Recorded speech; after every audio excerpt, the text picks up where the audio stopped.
What's up guys, Max Tech Toy Box here, and today I'm doing a video review of the SOMA Smart Shades.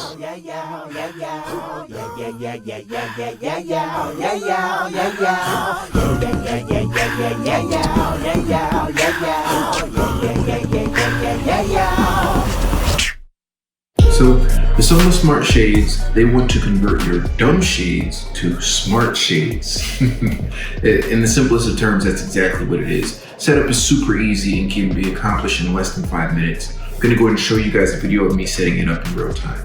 So for power, there is a built-in battery pack, and it can be recharged via a USB. It's a 3.5 millimeter headphone jack to USB cord, which is a little weird, but there's that option, and then there's also the ability to recharge via a solar panel. Once you have your device and or devices set up, you can then go ahead and connect it to a group via the application. Now, something that doesn't quite make sense to me is you can connect all of these devices to one group. You can open and close them from that group.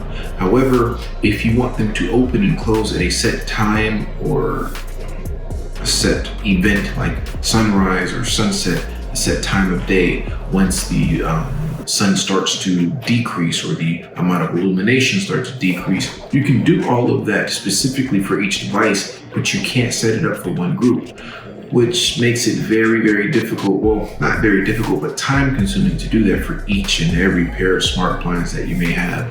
SOMA, please fix this.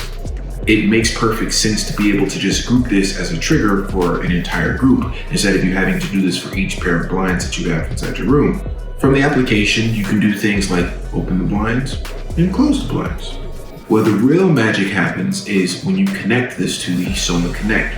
What the SOMA Connect is a bridge that allows you to give access to your SOMA Connect Smart Shades or your SOMA Smart Shades to things like Smart Things, HomeKit, If This Then That, Google Assistant, Amazon Alexa.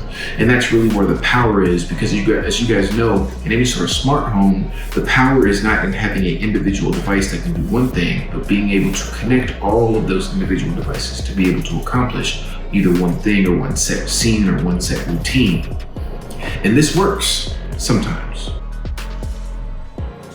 Hey, close the windows.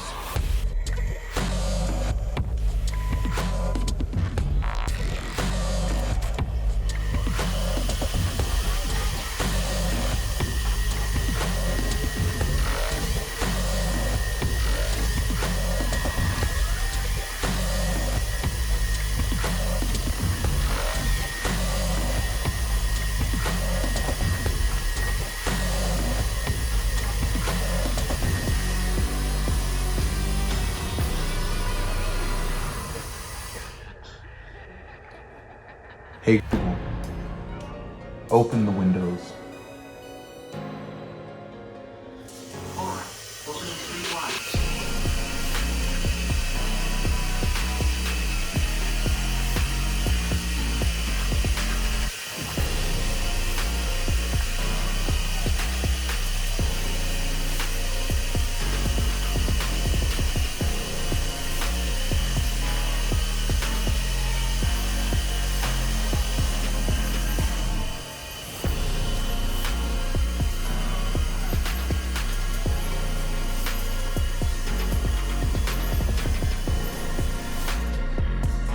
This was very, very inconsistent for me.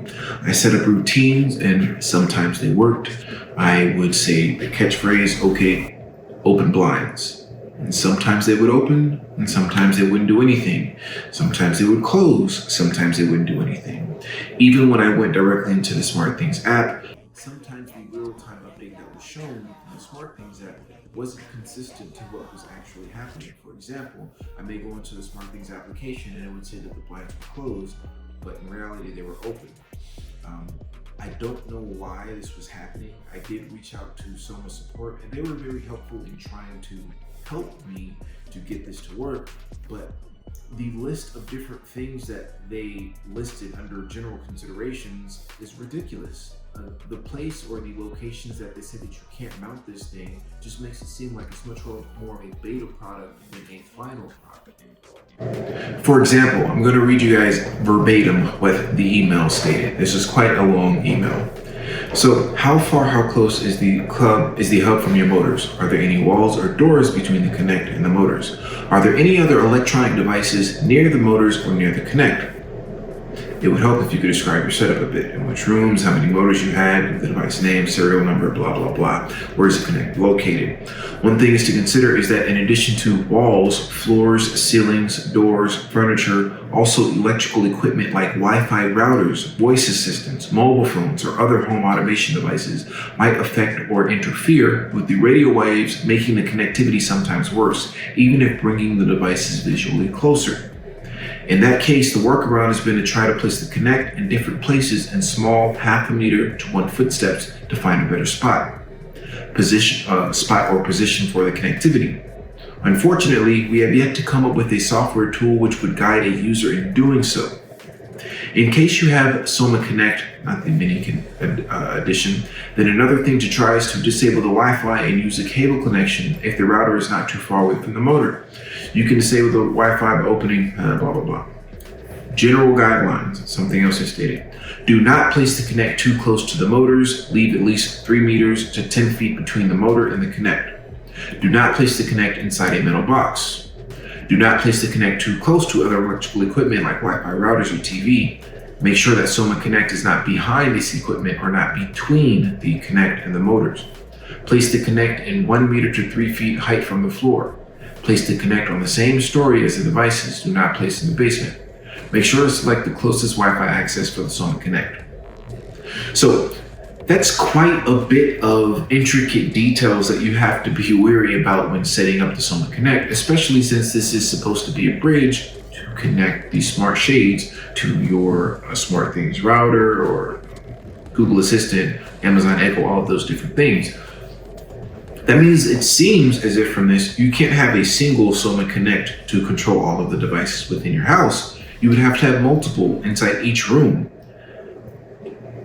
It's also pretty difficult sometimes to mount a SOMA Connect 3 feet off of the ground. I mean, these are very, very specific things, and it just felt like a beta product to me. If this was something, most of the time when I'm doing reviews for items, it's things that, does it pass the dad test? Would my dad be able to purchase this and just use it?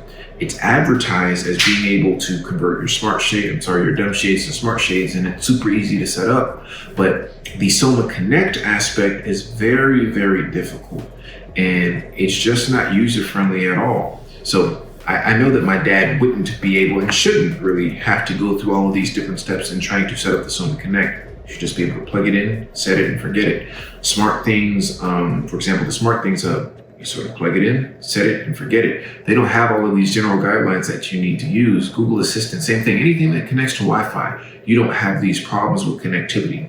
I know that SOMA is a smaller company, and so I want to give them the benefit of the doubt, but I also forked over quite a decent amount of cash to get this to work. Now, there are other companies that allow you to convert dumb blinds into smart blinds or smart shades, whatever you want to call it. And SOMA is one of the cheaper sides of these things. Tilt would probably be the next cheapest option, and then Lutron is probably the most expensive option. But either way, this is quite expensive. I think I paid around $500 just for 3 shades. For the smart shades 2 and also the SOMA Connect. So that's a decent amount of money that you have to pay, and you should have some consistent results. So overall, I really can't in good faith recommend this just because of how inconsistent it was for me. I tried to scour the internet to see if other people were having the same sort of issues that I was. Unfortunately, because SOMA is so small, there's not a whole bunch of reviews really out on this. The few reviews that I did find on YouTube, they seem to be some sort of paid advertising.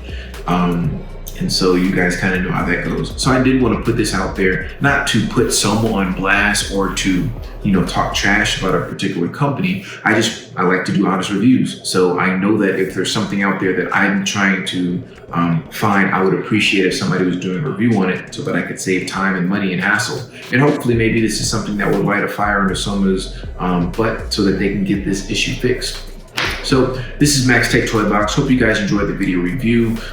Like, comment, subscribe. Let me know what you guys think. If you guys ran into the same issue, maybe you guys are having the same sort of problems that I'm having, or maybe you had them and you got them fixed. I think that I'm going to return this and I might upgrade to the tilt version of this. The biggest issue with the tilt is right now the components are in backorder. Anyways, this is Max Tech Toy Box signing off. Hope you guys enjoyed the video review. Until you guys see me again, peace.